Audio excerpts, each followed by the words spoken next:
Saudari-saudaraku yang terkasih, sabda Tuhan hari ini, Yesus mengkritik orang-orang Farisi dan ahli-ahli Taurat karena apa yang mereka ajarkan tidak mereka lakukan. Mereka sering berperilaku munafik dan memberikan beban hidup kepada orang lain. Saudari-saudaraku yang terkasih, berjumpa kembali bersama saya Inspirasiku di Antara. Renungan harian Sabtu 26 Agustus, hari biasa pekan ke-20. Semoga di akhir pekan ini kita bersama keluarga, komunitas kita selalu dalam keadaan sehat, baik, dan tetap bersemangat. Marilah kita mengawali renungan kita hari ini dengan tanda kemenangan Kristus. Dalam nama Bapa dan Putra dan Roh Kudus. Amin. Allah Bapa sumber kebijaksanaan, api cinta kasih akan rumahmu telah Kau kobarkan dalam diri Santo Bernardus Abbas dan bersinar dalam gerejamu.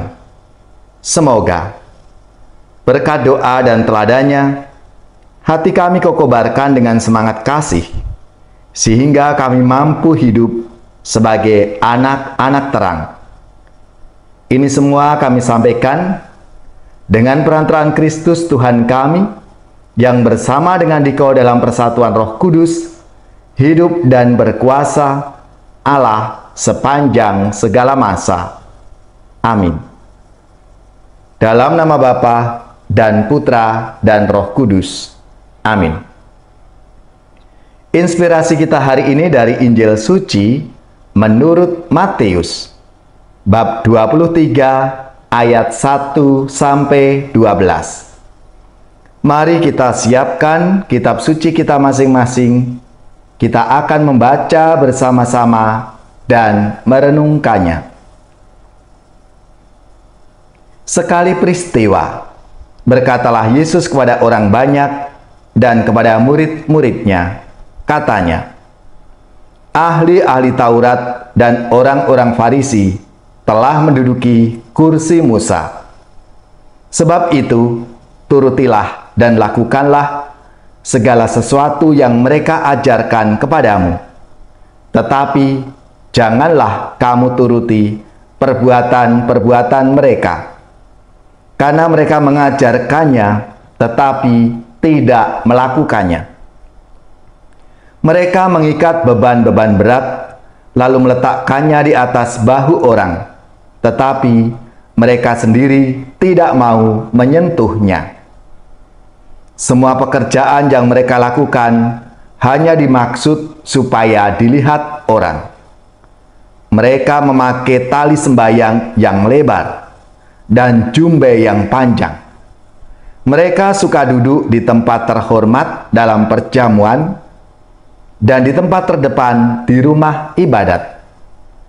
Mereka suka menerima penghormatan di pasar dan suka dipanggil rabi.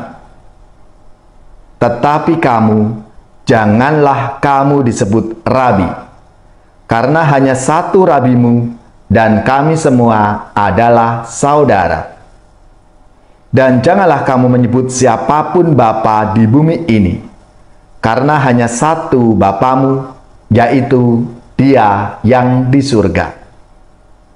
Janganlah pula kamu disebut pemimpin, karena hanya satu pemimpinmu, yaitu Mesias. Barang siapa terbesar di antara kamu, hendaklah ia menjadi pelayanmu. Dan barang siapa meninggikan diri, ia akan direndahkan, dan barang siapa merendahkan diri, ia akan ditinggikan. Demikianlah sabda Tuhan. Terpujilah Kristus.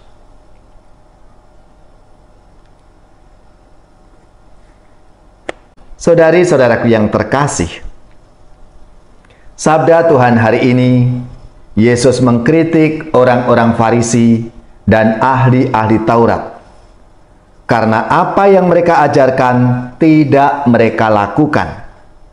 mereka sering berperilaku munafik dan memberikan beban hidup kepada orang lain. Dan tentu, cara hidup seperti ini bertolak belakang dengan apa yang diajarkan dan dilakukan oleh Tuhan Yesus. Yesus tidak hanya mengajar dengan kata-kata, tetapi juga melakukan banyak hal. Misalnya, menyembuhkan orang sakit, membela mereka yang lemah dan tersingkir, tertindas. Cara inilah yang membuat banyak orang menjadi percaya dan kemudian mengikuti Tuhan Yesus. Saudari-saudaraku yang terkasih, dalam kehidupan sehari-hari, mungkin kita pernah menjadi orang yang banyak berbicara, tetapi tidak pernah melakukan apa-apa. Bahkan bisa jadi kita hanya bisa memberi usulan dan orang lain yang harus melakukan usulan kita itu. Sebagai murid-murid Kristus, kita belum cukup jika hanya menjadi pewarta sabda. Tetapi kita harus mampu untuk melakukan. Jadi tidak hanya pandai berkhotbah, ceramah, atau bahkan mungkin hanya menjadi pendengar saja. Melalui sabda Tuhan hari ini kita diajak untuk menjadi pelaku-pelaku sabda Tuhan. Sehingga pewartaan kita ini tidak hanya untuk orang lain, tetapi juga untuk diri kita sendiri. Kita diharapkan menjadi pribadi-pribadi yang konsisten. Apa yang kita katakan, apa yang kita ucapkan, juga kita lakukan.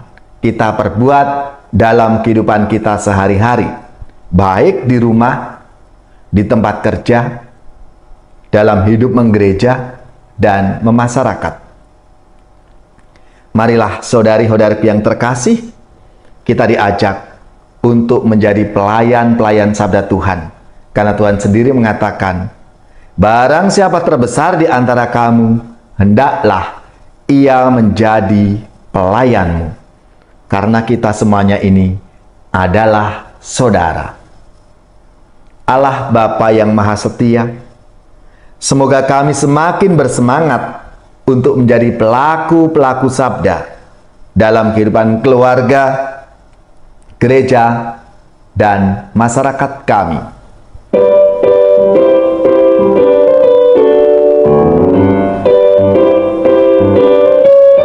Tingkatkan karya serta karsa membangun dunia, walaupun rintangan menghadang di jalan, majulah terus, kita akan menang, jangan bimbang.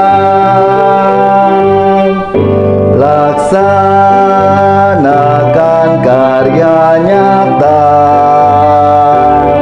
jangan hanya berbicara, jangan pula pura-pura.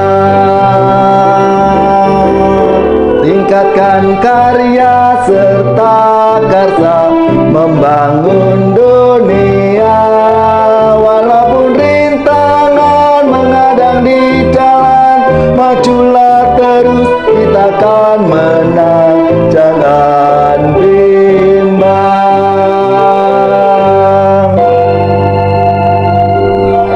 Saudari-saudaraku yang terkasih, marilah kita mengakhiri renungan kita hari ini dengan mohon berkat Tuhan, dan kita akan menerima tugas perutusan. Marilah kita siapkan hati kita. Semoga saudari-saudara sekalian, keluarga dan komunitas kita, orang-orang yang kita doakan, mereka yang sakit, yang menderita, seluruh tugas, belajar, pekerjaan, usaha, serta karya pelayanan kita dibimbing, dilindungi, dan diberkati oleh Allah yang Maha Kuasa, Bapa dan Putra dan Roh Kudus. Amin.